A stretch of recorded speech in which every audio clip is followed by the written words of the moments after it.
Hi, in front of me is Vivax X503 and today I would like to show you how you can change keyboard theme on this device. Start by opening settings and scrolling all the way down. Now tap on System, Language and Input, Virtual Keyboard and your current keyboard.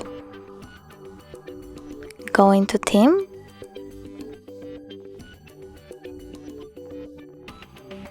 and click Show More to see all available options.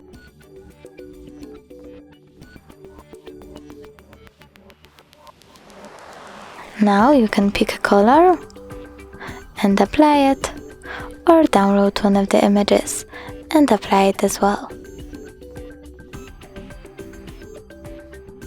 Now when I go back,